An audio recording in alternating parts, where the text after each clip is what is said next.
Hey everyone, welcome back. Hope you're having a fantastic day so far. So Trump's tax bill is very close to passing in the Senate. And not only does it include things like no tax on tips and no tax on overtime, but it also includes a big tax break for Social Security beneficiaries as well. In today's video, we're going to be giving an update on that bill and the chances and when to expect for it to pass in the Senate. But before we go ahead and dive into it for today, if you would like to receive up to $200 in free stock or $200 in free cash, in a pinned comment below, I will be leaving a link to Robinhood. All you have to do is once you click on that link is just sign up for a free account and then simply link your bank account. You do not even have to make an opening deposit. At that point in time, Robinhood will be sending you one free stock worth all the way up to $200. And if you'd rather just have the cash, all you have to do is once you receive the free stock is just sell it for what it's worth and then transfer the cash value right back to your bank account. Okay, so Trump's big tax bill that he names his big beautiful bill is now in the Senate. It recently passed in the House, and right now these senators are working out the things that they don't like in the bill that they're not going to currently pass. So the Senate is going to construct their own form of the bill. They're going to look at the House's bill, keep most of what's in it, delete some of the stuff in it, and then they're going to work out a deal with the House and then eventually create a deal with them, and then they'll pass their version of the bill back to the House. It'll pass in the House and get sent to Trump's desk to be signed into law. Of course, Elon Musk sort of threw a bomb into the negotiations by pretty much saying that it was a huge wasteful bill, that it had a lot of wasteful spending in it, had a lot of pork in there.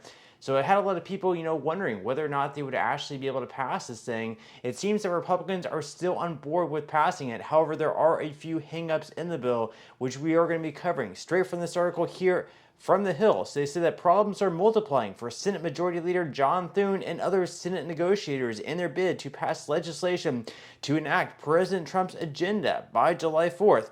Some Republican senators are urging leadership with concerns about spending cuts for Medicaid and the Supplemental Nutrition Assistance Program, while budget hawks are demanding more deficit reductions and railing against a House compromise to lift the cap on state and local tax deductions. So, of course, the first hangup is Medicaid. So right now we have Senators Susan Collins, Lisa Murkowski, Jerry Moran, and Josh Hawley. They're threatening, these are all Republicans, they're threatening to vote against the bill if it reduces Medicaid benefits to constituents, and they have yet to see what language the Senate Finance Committee will roll out on the issue. So right now, if they do include in the bill cuts to Medicaid, we're going to have 4 Republicans voting no on this bill. They would bring the yes votes down from 53 down to 49, which means they would not get the votes that they would need. So they cannot have cuts in this bill to Medicaid. Otherwise, these 4 Republicans are going to vote no on the bill. Now, they also mentioned here that Senate and House GOP leaders insist the legislation won't cut Medicaid benefits.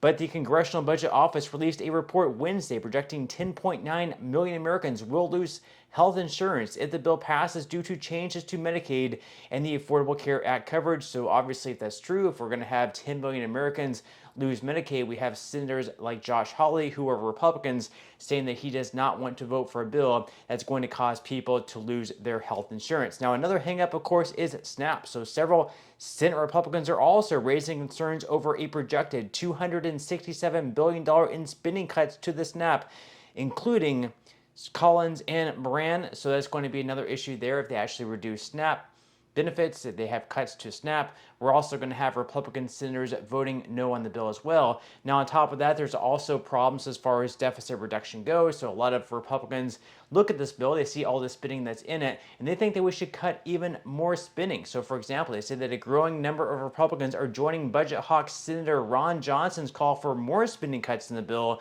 which Republicans project will reduce spending by roughly $1.6 trillion over the next decade. And GOP senators, including Senator Lindsey Graham, the chairman of the Budget Committee, are calling for bigger cuts. So at the same time that we're calling for not cutting programs like SNAP and Medicaid, we also have Republicans calling for even more cuts. So not sure exactly how that's going to work out. And then there's also the whole issue, I guess, limiting states' ability to regulate artificial intelligence. So the newest flashpoint in the negotiations is language in the bill that would restrict states' ability to regulate artificial intelligence for 10 years. So not exactly why they would have that in there.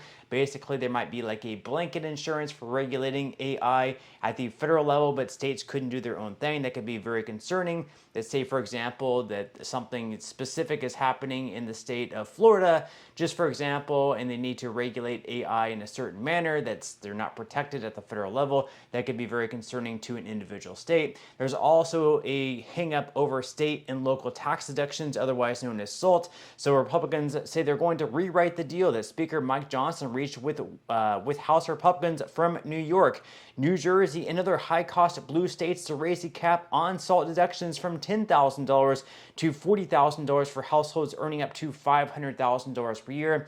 So basically, Republicans in states where they have state taxes that are very high, like things like New York, New Jersey, and California, if you're paying very high state taxes, you can actually deduct the taxes you're paying at the state level from your federal taxes. And then, of course, we have Republicans in lower tax states, for example, like Florida, where they don't have any tax at the state level. They're very much against that. They're thinking that it's not fair that states can have very high taxes and reap the benefits from those high taxes and then deduct those taxes from the federal level. So, of course, we will have to see how all of that works out.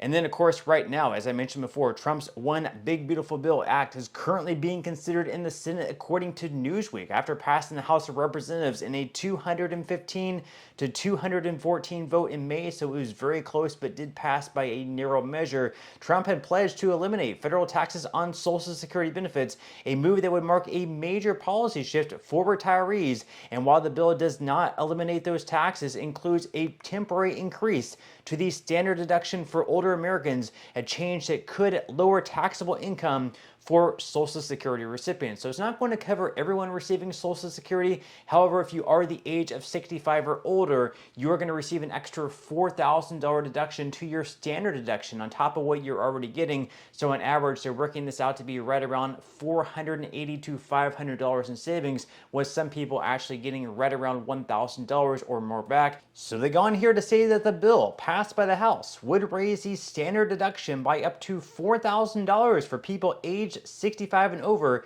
starting in 2025 through 2028. This change, though not targeted directly at Social Security income, could effectively reduce the taxable burden for retirees whose total income, including benefits, is modest. Now, the deduction begins to phase out at $75,000 for individuals and $150,000 for married couples filing jointly, making it less relevant for higher income seniors. So obviously, if you earn below $75,000 as an individual or below $150,000 as one filing jointly, then you're going to stand the most to benefit out of this change. Now, on top of that, they're also going to be making some of the tax cuts permanent. So you can see up on the screen what tax brackets look like if this expired, if they did not pass this bill into law. And you can see what would happen if they did pass it into law. You can see each tax bracket is a little bit lower. So for example, the first bracket actually happens to be exactly the same.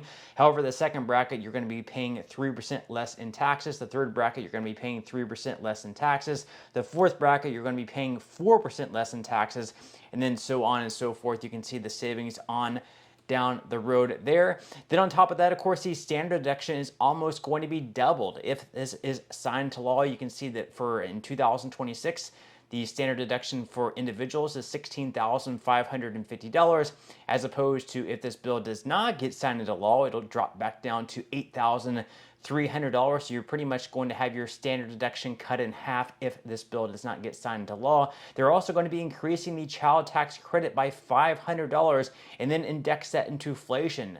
Index that to inflation starting from 2029 on. Then we also have no tax on tips.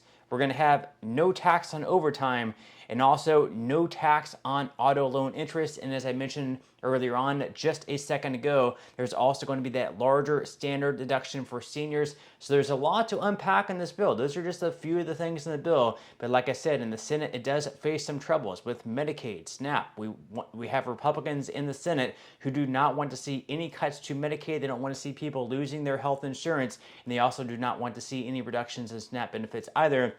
But at the same time, we also have some other senators who want to see even more cuts take place from this bill. So they are going to have to balance it out, work out a deal with House Republicans, and get this bill sent to Trump's desk to be signed into law. But with that said, leave your thoughts and comments below. What do you think about the bill as is? Is there anything that you would like to see added to it? Anything you would like to see, removed from it? Leave your thoughts and comments below. But that's all we have for today's video, and I will see you in the next one.